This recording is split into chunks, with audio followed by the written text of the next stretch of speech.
The nationwide rental shortage crisis may appear to be a COVID phenomenon, but it's something that many in the property investment arena saw building for a long time. Years of constant changes to real estate investment regulations and taxes have pushed many investors out of the market, with the current shortage of properties for tenants the result. The past 5 years have been arduous for residential property investors as all levels of government failed to deliver sufficient social housing, forcing tenants to rely on rental properties owned by private investors to provide them with somewhere to live.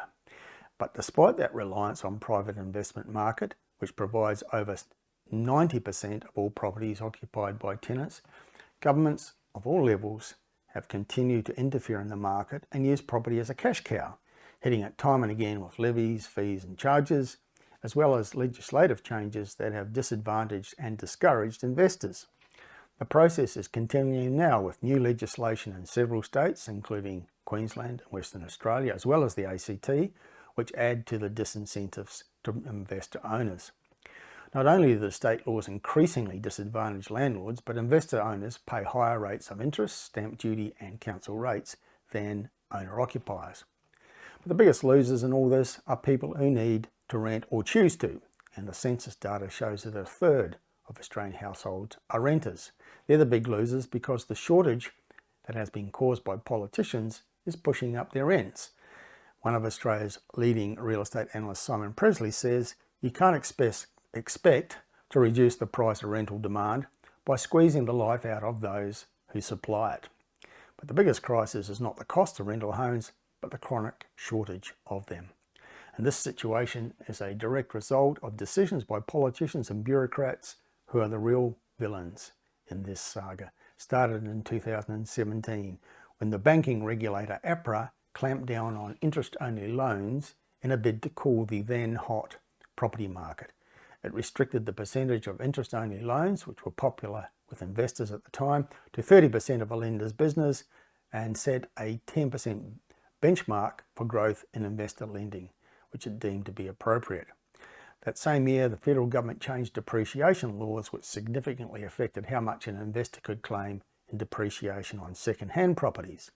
Now, despite the onerous new laws, many investors persisted until the lead up to the 2019 federal election, when the Labor Party announced it would scrap negative gearing and make adverse changes to capital gains tax if it won power. It was enough to significantly dent the confidence of many property investors who sat on their hands while the election campaign was fought out, as there was so much uncertainty about what the rules would be going forward.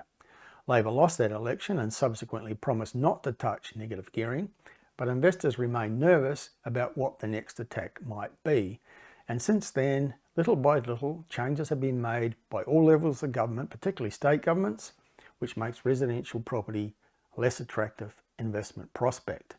Now, it's little wonder that investors jumped at the opportunity to sell up when prices were booming during the COVID pandemic property boom.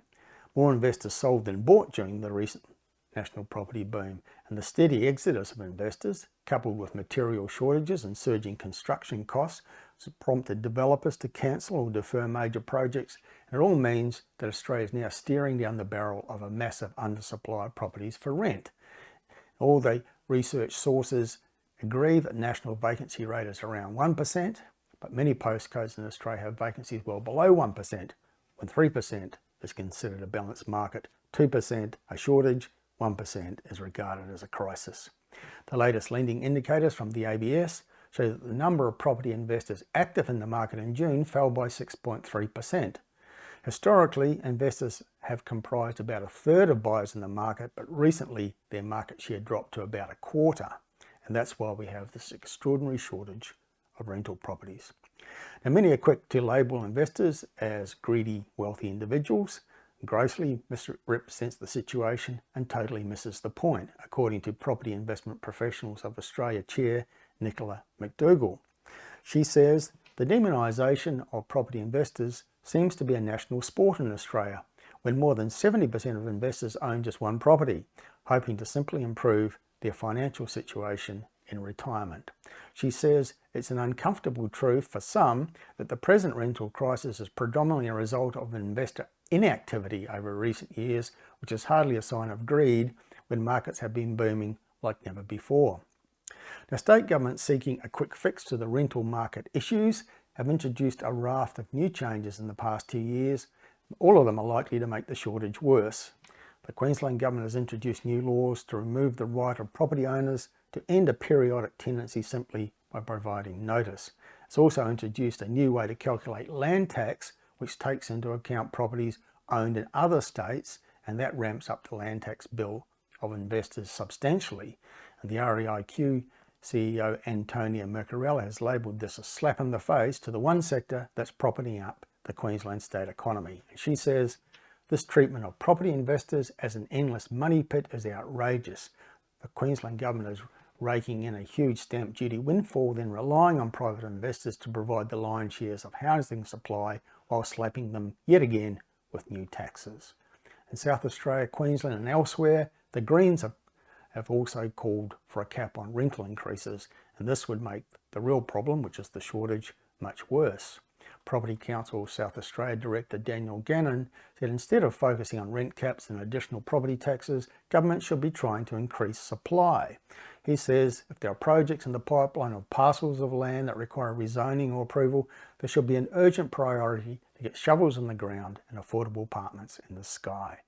The Real Estate Institute of Western Australia has warned that proposed changes to that state's residential tenancy laws would plunge the region deeper into a rental crisis. A recent survey of 7,000 investors revealed that 61% of them would sell up if those proposed Western Australian changes were adopted, and there was a similar response to a survey of investors in the ACT, where the Territory Government is proposing new laws also detrimental to the owners of investment properties. The sum total of all these changes and proposed changes is that more and more investors are selling. And each time an investor sells to an owner-occupier, the pool of available rental properties gets smaller. It's been happening little by little for the past 5 years, and now we have a national crisis. So how do we fix it? Well, there's really only one solution. We have to provide incentive and encouragement to the people who provide the product that's in short supply. Ordinary mum and dad households who buy an investment property. For the past 5 years, politicians have been doing the opposite of that. They have to stop doing it, otherwise hundreds of thousands of Australian households will end up with nowhere to live.